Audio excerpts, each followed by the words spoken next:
Hi friends, welcome to Aarthi's kitchen. இன்றைக்கி நம்ம ஆர்த்திஸ் கிச்சனில் வெந்தயக்கீரையை வச்சு ஒரு பராத்தா பண்ண போகிறோம். அது எப்படி பண்ணுறதுன்னு பார்க்கலாம். வெந்தயக்கீரை உடம்புக்கு ரொம்ப நல்லதுங்க. இதை குழந்தைங்களாம் விரும்பி சாப்பிட மாட்டாங்க.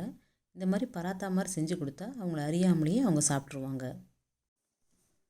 இந்த பராத்தா செய்கிறதுக்கு முதல்ல ஒரு பவுலில் 3 கப் கோதுமை மாவு எடுத்துக்கலாம்.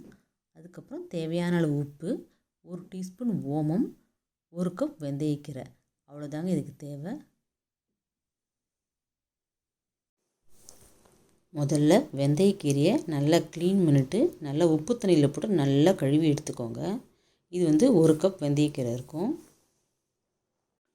அந்த கீரையை இந்த மாதிரி கட் பண்ணி வச்சுக்கோங்க. 3 கப் கோதுமை மாவுக்கு 1 கப் வெந்தயக்கீரை எடுத்துருக்கேன். அது கூடவே கொஞ்சமாக ஓமம், கொஞ்சம் உப்பு. ஓமம் டேஸ்ட்டு பிடிக்காதவங்க ஜீரகம் கூட சேர்த்துக்கலாம்.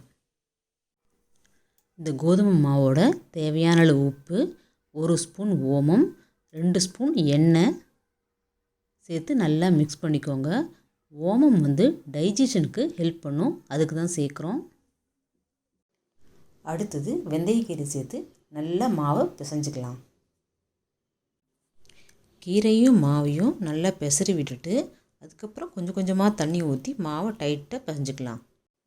இந்த மாதிரி கொஞ்சம் கொஞ்சமாக தண்ணி தெளித்து மாவை நல்லா டைட்டாக பிசைஞ்சிக்கோங்க. நான் 1 கப் தண்ணி தான் ஊற்றி பிசைஞ்சிருக்கேன். பிசைஞ்ச மாவில் கொஞ்சமாக எண்ணெயை தடவி மூடி வச்சுருங்க. அது ஒரு 10லேருந்து 15 நிமிஷம் ஊறட்டும். ஊறினாதாங்க நல்லா சாஃப்டாக வரும். 15 நிமிஷம் ஆயிடுச்சு. தொட்டு பார்த்தாலே சாஃப்டாக இருக்குது. இப்போ திரட்ட ஆரம்பிச்சிடலாம்.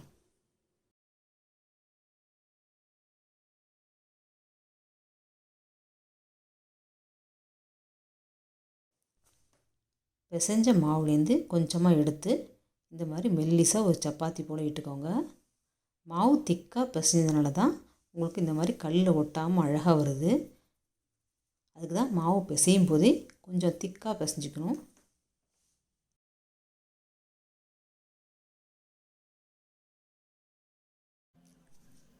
இந்த மாதிரி மாவை மெலிசாக திரட்டினதுக்கப்புறமா அது மேலே கொஞ்சமாக ஆயில் அப்ளை பண்ணிவிட்டு ஒரு பிஞ்சு கோதுமை மாவு எடுத்து எல்லா இடங்களையும் படுற மாதிரி தடவிக்கோங்க. தடவிட்டு நல்லா நம்ம ப்ளீட் பண்ணுவோம் இல்லைங்களா, சாரீலாம் அந்த மாதிரி ப்ளீட் பண்ணிக்கோங்க. இந்த மாதிரி பண்ணுறதுனால பராத்தா லேயர் லேயராகவும் நல்லா சாஃப்டாகவும் வருங்க. அதுக்காக தான் இந்த மாதிரி பண்ணுறோம்.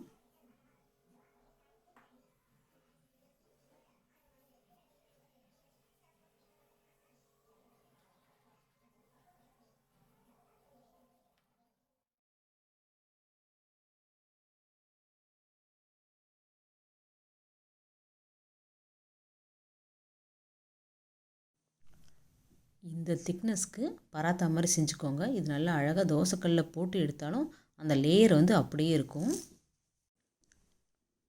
தோசை தவாவில் கொஞ்சமாக ஆயில் அப்ளை பண்ணிவிட்டு நம்ம செய்து வச்ச பராத்தாவை அதில் போட்டு எடுக்கலாம். ஒரு பக்கம் வெந்த உடனே இன்னொரு பக்கம் திருப்பி போட்டுக்கலாம்.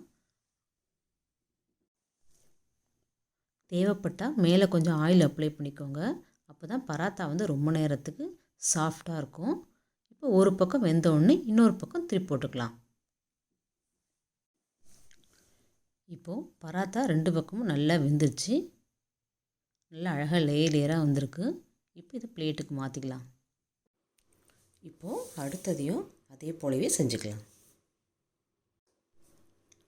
கொஞ்சமாக எண்ணெய் தடவிட்டு அது மேலே கொஞ்சமாக மாவு தூவிக்கோங்க. அப்புறமா அழகாக மடிச்சுக்கோங்க.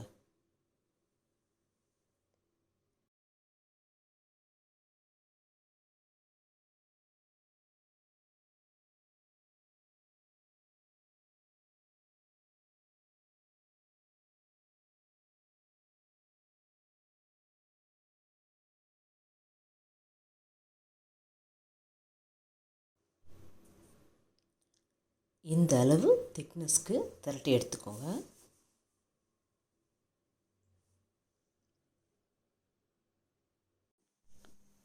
அடுத்த பராத்தாவையும் அதே மாதிரியே போட்டு எடுத்துக்கலாம்.